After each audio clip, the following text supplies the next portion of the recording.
Welcome sa Dries TV. Kung interesado ka sa ganitong news, huwag kalimutang isubscribe ang ating YouTube channel. Maraming salamat! Welcome po ulit sa ating panibagong update tungkol kina Kim and Paolo Abilino. Sa bawat update natin, tatalakayin natin ang mga pinag-uusapan sa mundo ng social media tungkol kina Kim and Paolo Abilino. Kaya naman kung hindi pa po kayo nakasubscribe dito sa ating channel nako, i-click nyo na po yan and isama nyo na din ang bell button. So ayan, welcome back again sa ating YouTube channel mga kakimpaw, and sa update natin ito ang pag-uusapan natin ay tungkol sa mga importanteng kaganapan kina Kim and syempre kay Paolo Abilino. Pero bago natin pag-usapan yan, bilang pasasalamat, magbabasa ako ng 2 komento mula sa ating mga top commentors sa mga daily update natin. Unahin nating basahin ang komento ni Ginang Adelaida Magin. Sabi niya, never naman may issue si Pao sa 2 timing, 1 at time naman siya. Kay Jay sabi, di sila nag-on, never sila nag-date, friends lang sila. If you found you're the one woman guy ka na, so with the girl. So yes, Ginang Adelaida, agree po ako sa inyong naging komento. Wala akong nababalitaan na nagloko po si Paolo Abilino, mga kakimpaw. At never din siya nag-2-timer. And syempre, si Paolo po ay nirereto sa iba. Gustong ipare sa iba kay Maymay. Knowing Maymay, panapan din po yan mga kakimpaw ni Kim and Paolo Abilino. Siya pa nga yung unang kinikilig for Kim and Paolo, at kung makatulak kay Chinita Princess para mapalapit kay Paolo, hanggang doon na lang. Kaya wag naman po sana nga idikit ng iba si Maymay kay Paolo dahil kuya na lamang ang turingan niyan, sus mio Marimar. At ang next comment na babasahin natin ay mula kay Ginang Edetana Donza. Sabi niya, yes, kaya pala umuwi. Siguro agad si Kimi, baka may maganap na jogging ang dalawa ngayong umaga. But meron man or wala, okay lang para makapagpahinga si Kimi kasi puyat na.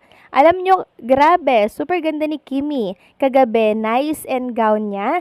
Sa ganap niya sa pag-host ng PBB Big Duo Club, parang siyang nanalong Princess Chinita talaga. Super Latina niya, well, lahat naman maganda. Talagang honest si Kim, may word of honor si Kim, balik agad sa Cebu, di siya marunong magpaasa sa isang tao. Yun ang nagustuhan namin na Kimi. Masipag talaga, ingat ka lagi Kimi, mahal ka namin. Ikaw idolo sa lahat ng mabata man or matanda, God bless. Yes, Ginang Edita Donza.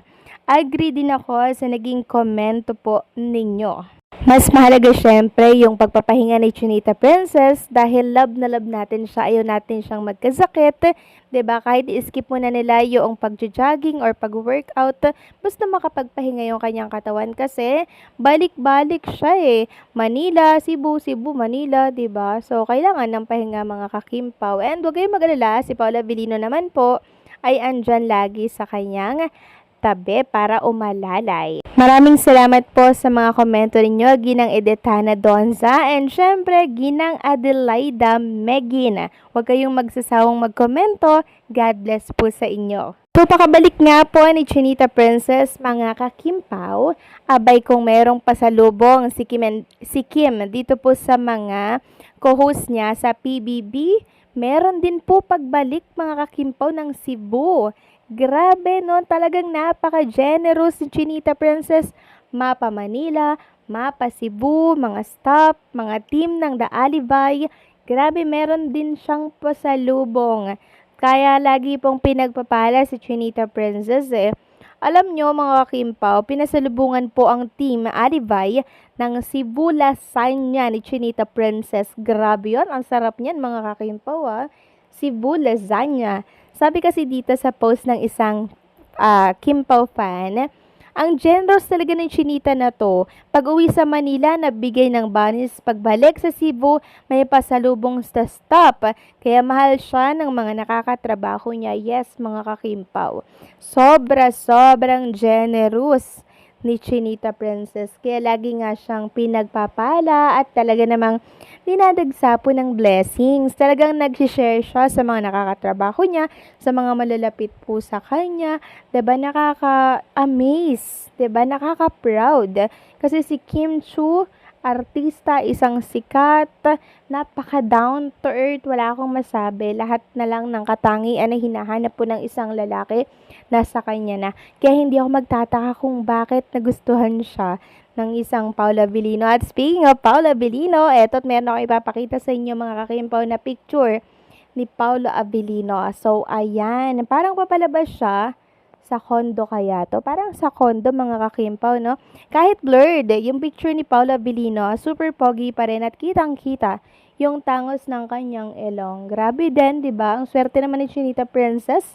Meron siyang boyfriend na napaka-pogi. Next topic naman, pag-usapan natin mga kakimpaw. Ito mga nababasa ko sa mundo ng social media.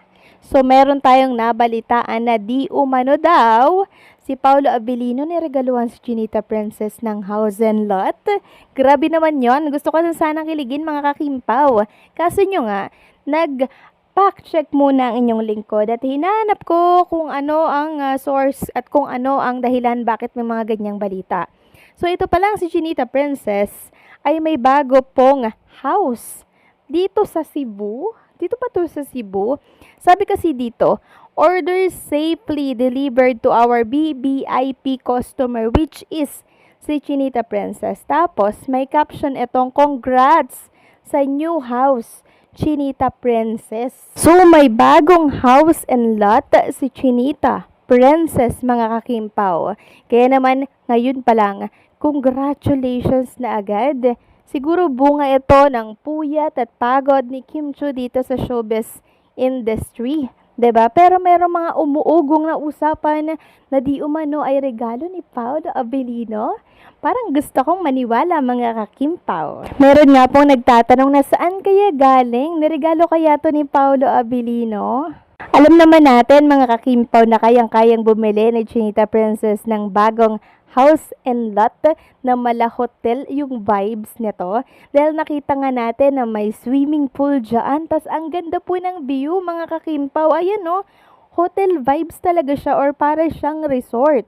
Nakaka-proud naman si Chinita Princess kasi lagi siyang nag-i-invest ng mga property. Kasi pag house and lot mga kakimpaw, hindi po yan bumababa.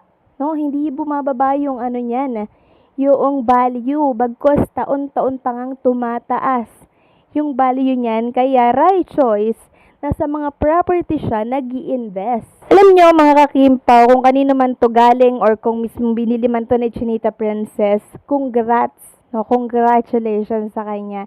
Kasi yung pera niya nilalagay niya po sa tama, 'di ba? Hindi po sa mga kung ano-ano lang. 'Di ba? Sa investment niya po inilalagay. Kaya super proud talaga ako at amazed na amazed sa estilo po ng paghawak ni Chinita Princess ng mga kinikita niya dito sa industriya ng showbiz. Kaya ngayon pa lang, congratulations na agad. So, anong sa inyo dito mga kakimpaw? Regalo nga kaya to ni Paolo or mismong binili ni Chinita Princess? Please comment down below.